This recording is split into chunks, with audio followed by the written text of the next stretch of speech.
हर कहानी कुछ कहती है। दोस्तों आइए सुनते हैं आज की कहानी क्या कहती है। कहानी शुरू करूं से पहले आपसे निवेदन करूंगा कि अगर आप इस चैनल पर नए हैं तो इस चैनल को सब्सक्राइब जरूर कर लीजिएगा। आज की कहानी का नाम है ज्ञान की तलाश। एक बार की बात है, लाक्षय त्रिशूल नाम का एक राजा राज करता था। वह बहुत ही लोकप्रिय था। वह बहुत ही दयालु स्वभाव का भी था। उसके खजाने में जो कुछ भी होता वो जरूरतमंदों में बांट देता था। वह दयालु होने के साथ साथ बड़ा बुद्धिमान भी था, पर वो अपने ज्ञान से हमेशा नाखुश रहता था। वह और भी ज्ञान अर्जित करना चाहता था। एक बार उसने अपने मंत्रिमंडल को बुलवा भेजा और कहा कि मैं ज्ञान की प्यास रखता हूँ। आप अपने राज्य में किसी ऐसे ज्ञानी या जानकार व्यक्ति को जानते हैं जो मेरी जानकारी और ज्ञान को बढ़ा सके। उसके मंत्रियों में से लोसांग ने कहा, राजन, आप स्वयं ही बहुत ज्ञानी हैं।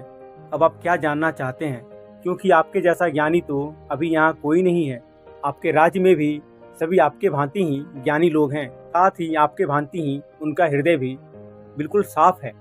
इस पर भी अगर आपका मन संतुष्ट नहीं है, मैं आपको बताता हूँ कि यहाँ से बहुत दूर एक वीरान जगह ल्याग्यापाला है, जहाँ के वर्जित जंगल में एक आदमी रहता है जिसका नाम नप्पो दकुचुएन है। वह बहुत बड़ा विद्वान है।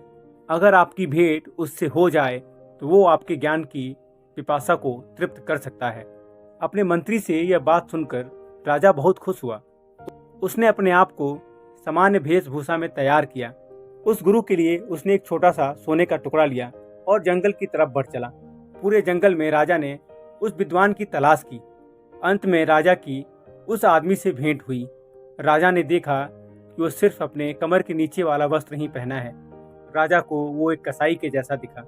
राजा जो सोना अपने साथ लाया था उसे वो आदमी को देना चाहा और कहा, मेरे ऊपर कृपा करो और मुझे अपना ज्ञान दो, मैं बदले में तुम्हें सोना दूंगा।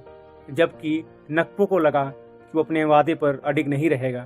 सोने का लोभ दिखाकर वो उसका ज्ञान छीन लेगा, इसलिए उसने उसे वहीं मार देने का निर्णय लिया। तब नागपो ने राजा से कहा, अगर तुम वाकई ज्ञान प्राप्त करने की चाह रखते हो तो तुम्हें साबित करना होगा। उसके लिए तुम्हें उस चोटी से कूदना होगा। राजा ने सोचा, मेरा ज्ञान प्राप्त करने से पहले ही अगर मैं चोटी से कूदता हूँ तो मैं अवश्य मर जाऊंगा, बल्कि अगर ज्ञान अर्जन के बाद मरता हूँ तो उससे किसी तरीके का पछतावा नहीं होगा, क्योंकि यही ज्ञान उसके अगले जन्म में सहायता करेगा। इसलिए राजा ने कहा, चोटी से कूदने से पूर्व मैं ज्ञान प्राप्त करना चाहता हूँ। उसके पश्चात आप जो भी कहेंगे मैं पालन करने को तैयार हूँ। राजा के शब्दों को सुनकर नक्पो ने फैसला लिया कि उसे अनुभव और ज्ञान से सर्वथित मंजिस रूई प्रदान करे, ताकि वो सबके प्रति न्याय संगत रह सके। उनसे ज्ञान प्राप्त करने के पश्चात सोने का टुकड़ा नक्पो को सौंपकर वायदे के मुताबिक राजा चोटी से कूद गया। पर अपने ज्ञान के प्रभाव से वह सही सलामत जमीन पर उतर गया। ज्ञान प्राप्त कर राजा खुश हुआ।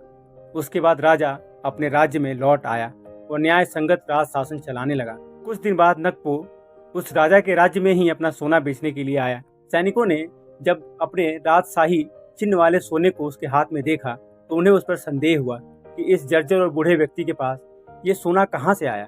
वो उसे पकड़कर राजा के समक्ष ले आए। जब राजा ने उस आदमी को देखा तो तुरंत वो अपने गुरु को पहचान गया। राजा ने उनका सम्मान किया और अपने दरबार में उचित स्थान देकर उनके प्रति अपनी कृतज्ञता व्यक्त की। अपने गुरु के ज्ञान के आधार पर राजा एक न्यायप्रिय शासक बना और सदैव प्रजा के हित में शासन करने लगा। दोस्तों, इस कहानी से हमें ये सीख मिलती है कि हमें हमेशा न्यायप्रिय होना चाहिए, चाहे किसी भी सिचुएशन में हम हैं। दोस्तों, आशा करता हूँ कहानी पसंद आई होगी। पसंद आई है तो वीडियो को लाइक कीजिएगा, दोस्तों के साथ शेयर कीजिएगा और भी कहानियों के लिए चैनल को सब्सक्राइब जरूर कीजिएगा। मिलता हूँ अगले वीडियो में, तब तक के लिए राधे राधे।